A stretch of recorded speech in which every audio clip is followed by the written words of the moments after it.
things in the no column can't be reversed, and the things in the yes column, like Snap.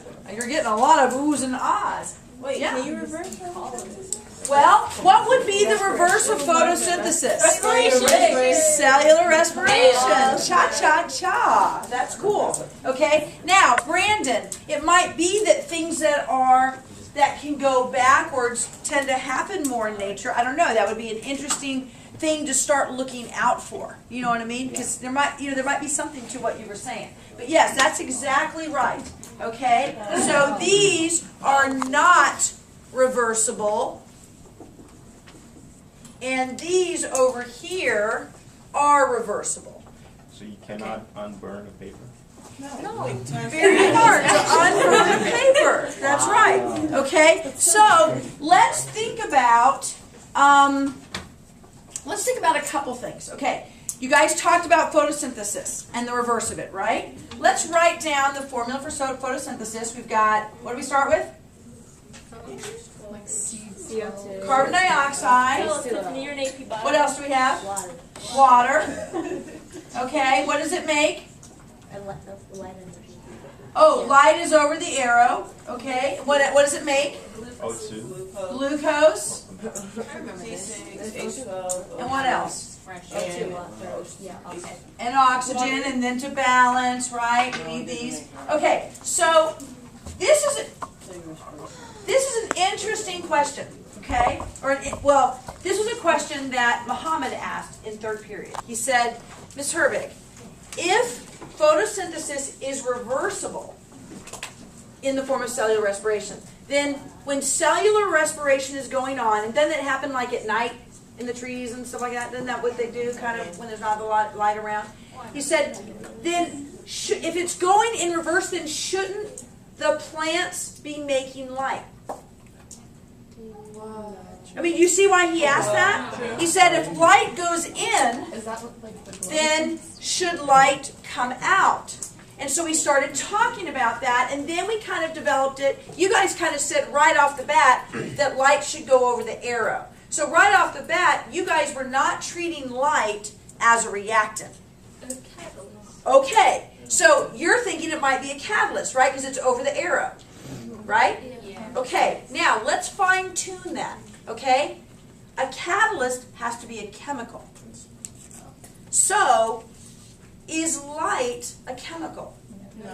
No, it's not even matter, right? But we're putting it over the arrow just like we put a catalyst. Why? What does light do? It activates the energy. It activates the reaction. It gets it going. Okay? It's like adding heat. Okay? So here's the interesting thing. What do catalysts do for a reaction? Speed it up. How do they speed it up? Say it louder, Tiffany. They lower the activation energy. What does light do? Heat increases the activation. It doesn't increase the activation energy. It provides the energy to meet the activation energy. Does that make sense? So that's why a lot of times over the arrow you'll see light. Sometimes you'll see, for some reactions you got to add electricity. They kind of add a lightning bolt. Some just you need to heat it up, so they kind of put like a flame over it, okay? Or they'll just say heat, okay? So that's what's interesting. It speeds it up to have the light there because it's meeting that activation energy. So I want you to draw this profile, okay? Here we have. Now, do you think photosynthesis is endo or exothermic? Endo. Because it's inside the plant. It's making stuff. I know it takes. I don't know if it matters if it's inside or like we have reactions that happen inside our body, but they can still be exothermic and make us feel hot, right? I mean, light takes goes in. It takes in light. So do you think because it takes in light energy that it's endothermic? Yes. That's my best guess based on what we know. Huh? And plants aren't hot. Well, there you go. Right. Okay. All right. So let's start with reactants. And let's go up, and then let's make products be a little bit higher. That kind of makes sense from what we know. And we said light provides energy, right, to meet the activation energy requirement, right? Is it this? Let's see, I'll draw it in blue. what we call it? Catalyst dish. It's not a catalyst, it's just energy to get the reaction going.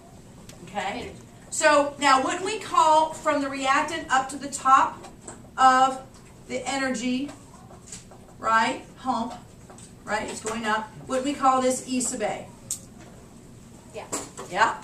Okay. So light is helping us meet the activation energy. Now you guys brought up catalyst because at first we were trying to decide whether light was a catalyst or not. So what does a catalyst do? Lowers. Okay. A catalyst lowers activation energy, which speeds up the reaction. So,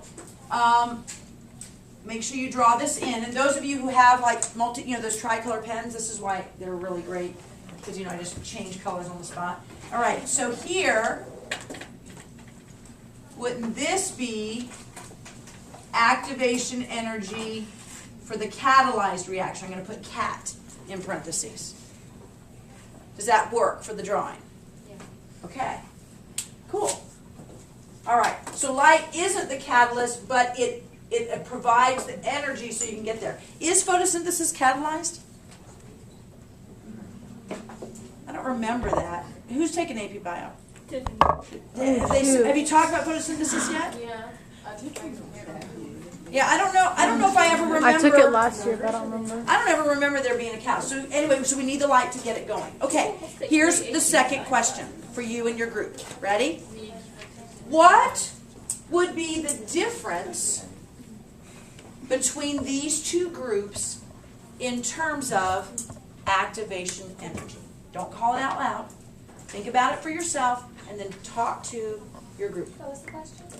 What would be different about the no list and the yes list in terms of activation energy? Okay?